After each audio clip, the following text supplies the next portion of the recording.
Diastasis recti is a common cause of mommy tummy, and it's ab separation where the linea alba here at the midline, that white area, stretches and becomes something wider like this, okay? Now, we are going to talk about what you need to watch out for. I'm going to list just the number one thing you need to watch out for to make sure you don't make this situation worse. Here, first I want to do a quick self-test so you can see if you have it, all right? So I want you to, wherever you are, you can be standing or sitting, I want you to lean back. Don't touch anything. Just lean back and look down. Do you see any coning or doming coming up through your midline? Do you see any coning or doming coming up through your midline? So you lean back, look down.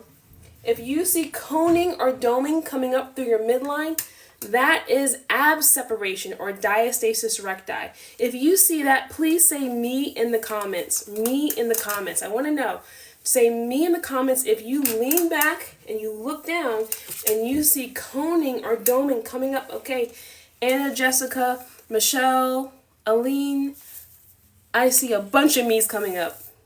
X3 little birds. Yeah, Rachel says me, holy cow. Morgan, me. Okay, so we have a bunch of me's. Have you ever seen that before? Did you know that was called diastasis recti? That was something I found out a long time ago I had and I didn't know. I found this out after my second baby. I've had 4 now. So quick story. I was working with a lady who came to me in desperation. She was so upset, to say the least. She was so motivated in strengthening and tightening her core. She was like, I am seriously about to take care of this thing. She was like, I want abs of steel. And she joined a CrossFit program. And if you know anything about CrossFit, it's super hardcore. And I'm super proud of anybody who is super gung-ho and goes like all into something like CrossFit. Well, she went all into CrossFit, all into that CrossFit. And at the end of that program, she thought she was going to have abs of steel. And she told me, and all I had was a pointier belly. And I was like, oh, the mortification was real because she put in so much work. And at the end, she ended up having a pointier belly. So let's talk about that. What caused it? How can you avoid it? And just some really quick tips on what to do to not be in that situation. So let's pretend as though, we're going to go over now what caused it. So when you leaned back, you saw that you had that coning and doming coming up through your midline, right? Imagine if I kept doing that over and over and harder. Okay, this is what happens when you do that. So what kind of motion does that remind you of? It reminds you of sit-ups, right? Sit-ups are one of those hardcore exercises that everybody says this is what you have to do to get flat abs, right? Now, here's the thing. When you got diastasis recti, your midline tissue stretched, okay? During pregnancy, that midline tissue stretched and it kind of weakened a bit. So now what happens is when you lean back, your pressure is going through that weakened area. That's why you see that doming now and you didn't see it before. It's because before it wasn't any weaker than any other area. So when you lean back, that pressure wasn't just going through that weaker part. But now that you have that part that's a little bit weaker than it was before, that pressure goes through there. Now this is what happens. If pregnancy caused that, if that pregnancy, the belly stretched out and caused the midline to stretch, what do you think could happen if you're doing sit-ups and you're pushing through that stretched out tissue? What do you think could happen? Think about that. Think about that. What do you think could happen? If you're pushing through that, yeah, it can stretch out even farther, okay? So what she was doing was she was probably doing a bunch of hardcore like sit-ups. She could have been doing planks. She could have been doing those medicine ball throws where you're doing that and it's just like hardcore. And every time she was doing that, she was getting excessive doming coming through here and it was pushing it even farther. And then at the end, instead of having her abs of steel as she wanted, she ended up having a pointy belly, okay? So that's what happened to her. Now, here's what I want you to do to avoid that. There's certain exercises that really exacerbate that, but here's something I want you to look for. So those of you who realize that when you lean back and you look down, there was coning or dome and doming there, I want you to feel it. So lean back just a little bit, and I want you to feel it. Does it feel soft and squishy, or does it feel firm to the touch? Okay? Now, here's the thing. I don't want you to be afraid of exercise. I bring this up as awareness, and here is how you know if an exercise is too much for this area of your core or not, okay? If you lean back a little bit and you feel that, you see that doming, I don't want you to get terribly worried until it becomes excessive. So if it feels soft, that means there's still room there, okay? That means it's not pushed to its max. Now, if it feels firm to the touch, let's say you're going all the way back, and it feels like it can't dome any more than it has already, so it feels kind of like, it feels super firm, that's your max, okay? So it's almost like a balloon. When you blow it up, and if it's just a little bit blown up, it's soft and squishy, okay? Oh, that would be a great, that's a great, ha! I have a balloon. All right, so when you have a balloon, this is a lot like your diastasis recti, a lot like what I'm talking about here. So this is the original size of our balloon, right? This is before babies, right?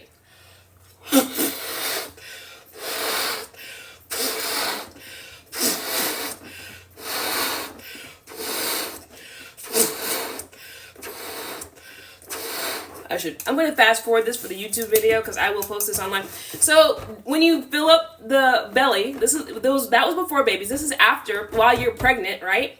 So we filled up a balloon, and now it's super tight, super big. And as we let it go, so let's say we delivered the baby. Now look, it's bigger than it was before. It's stretched out. That's what happened here, okay? So now we are postpartum, and we don't want to stretch it out more than it's already stretched, okay? So here's what we want to make sure. If we lean back and we feel that doming, right, that coning and doming that comes up to the midline, if it still feels soft and squishy, you're not stretching it any farther than you did before. You're good. So let's say you can do a sit-up, and it never gets that coning and doming that happens at the midline, never gets any firmer than that, then you're not stretching it any farther than you stretched it before. Please tell me this, whether or not this makes sense. If it makes sense, say yes. If it doesn't, say no, because I want to know, make sure that we're really understanding here. All right, but let's say that you are doing some sit-ups or doing planks and you get coning and doming, and it feels very firm to the touch, okay? So that means you could be stretching things out further than you did before. Okay, makes sense. All right, no. Okay, that's fine because I have a bunch of other videos. If you check out my YouTube, check out the link in my bio. I explain this probably in several different ways. I'm not going to spend too long today. But I'm going to go over it just a little bit more because I really want you to understand this. But know that I have a link in my bio with a free guide, free full-length exercises. And I also have a bunch of videos on my YouTube where I go through all of this over and over and over, okay? This is probably one of the first times that I've used a balloon. It just kind of like came to my head. But just so you know, you don't want to, the bottom line is when you are doing exercise and you're trying to figure out if an exercise is right for you, you want to see if you have excessive doming, but you don't want to be afraid of a little bit of doming. So if you lean back and you see that you have some doming there, if it feels soft, it's not doming excessively, it's not going as far as it can dome, it doesn't feel super hard, then you're okay. Don't freak out. Don't feel like you can never exercise again. You definitely can, okay? Now, if you lean back and it's doming like to the max, and you'll see it because it looks like it can't possibly dome any farther, and it feels very firm to the touch, then you know what you're doing is not appropriate for you right now because it can make it worse. It can stretch it out more, especially if you do it repeatedly, okay? Hopefully that's clear. Yes, I see. Yes, that's me. Yeah, so that's something that I really want to make sure that you look out for because I don't want you to come to me and say like, how come I didn't know? This is something I didn't know years ago, and I had to find this out the hard way. The person who I was talking about the story earlier, she came to me having done so much hard work. I'm like super proud of her for sticking to a CrossFit program. But why did she have to be disappointed? She could have known this information, but she didn't. I didn't. And now I'm here to tell you so that you don't have to deal with that. The exercises that I put on my TikTok, they're friendly for diastasis recti and really tightening the deeper core muscles. But still, even thus, everybody is different. What makes you dome might not make the next person dome. So that's why it's super important that you understand your body. And this is one of the biggest signs that you can look out for. That is excessive doming, okay? Where it feels firm to the touch. All right, now I'm going to go over a few exercises that you would be more likely to find that excessive doming so that you can kind of just be aware of that. Sit-ups. Sit-ups, just like what we're doing right now. We're leaning back. It's a direct front-loading exercise. So it's going to push out through your midline. So if you're doing something that's like sit-ups, V-sits, crunches, rolling like a ball, any type of exercise like that where it's front-loading, pay attention, look down, see if you see excessive doming. If you do, you need to go back, do some more deep core strengthening, like all the stuff I have on all my pages.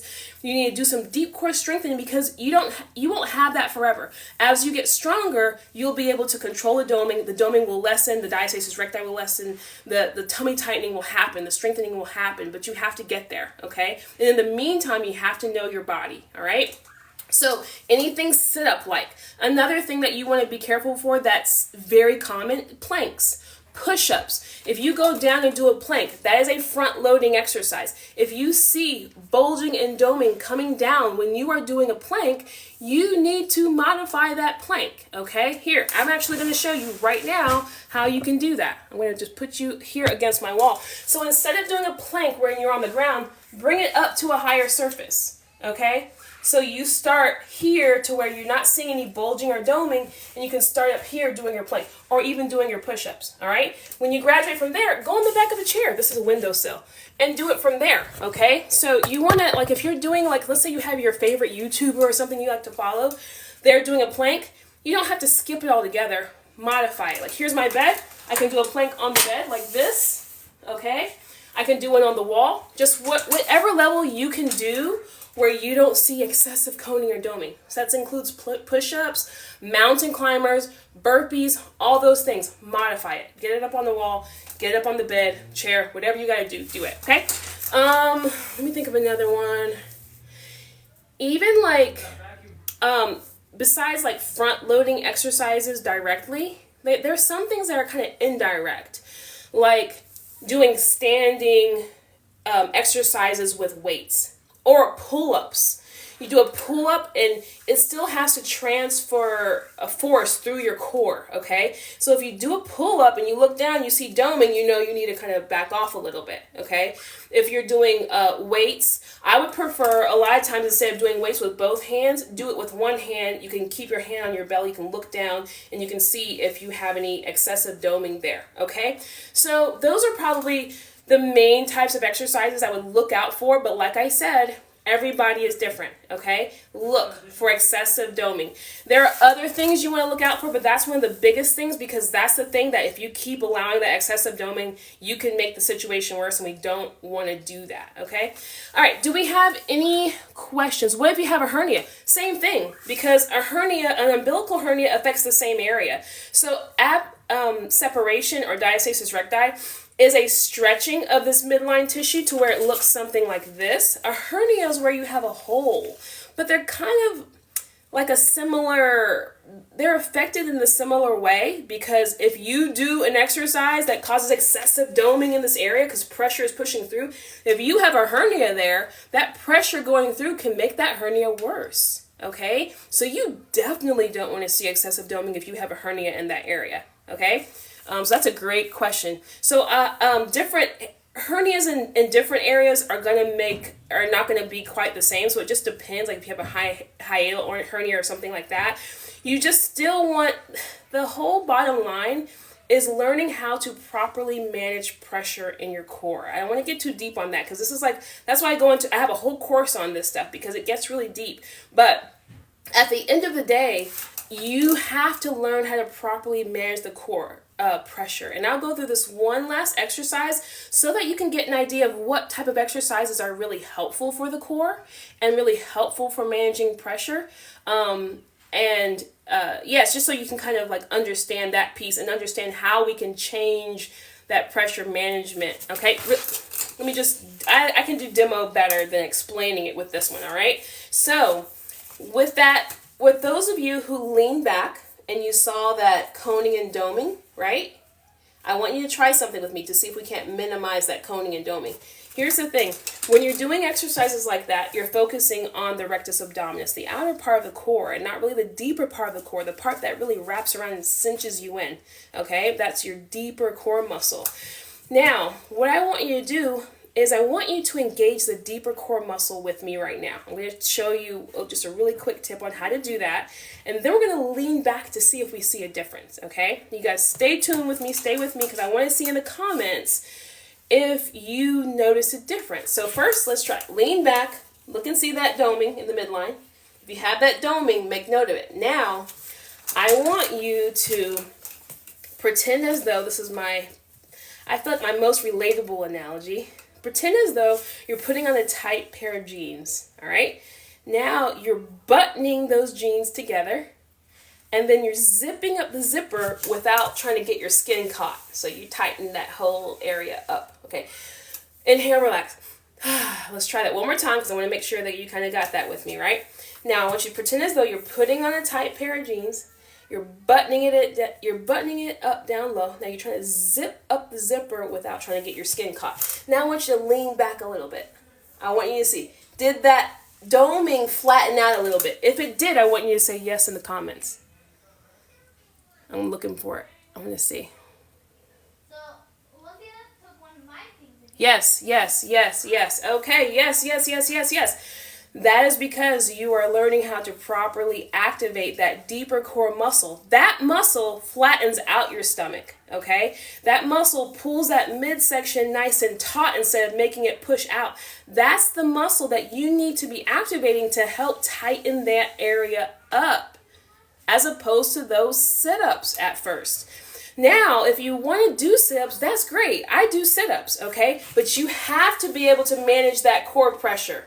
So when you do your sit-ups, you go back only as far as you can keep that flat and then come back up. Don't go all the way down, okay? Or if you're going up, do the same thing. Only go up as far as you can while you're keeping that area pretty flat by engaging that deep core muscle, and you work your way up to a sit-up. Because you can get there. You just have to get strong again, and you can do it. You just have to know the proper methodology, the proper exercises, and you have to strengthen the core from the inside out because you have several layers of muscle, and we can't just focus on the outside, which is what a lot of traditional ab exercises do.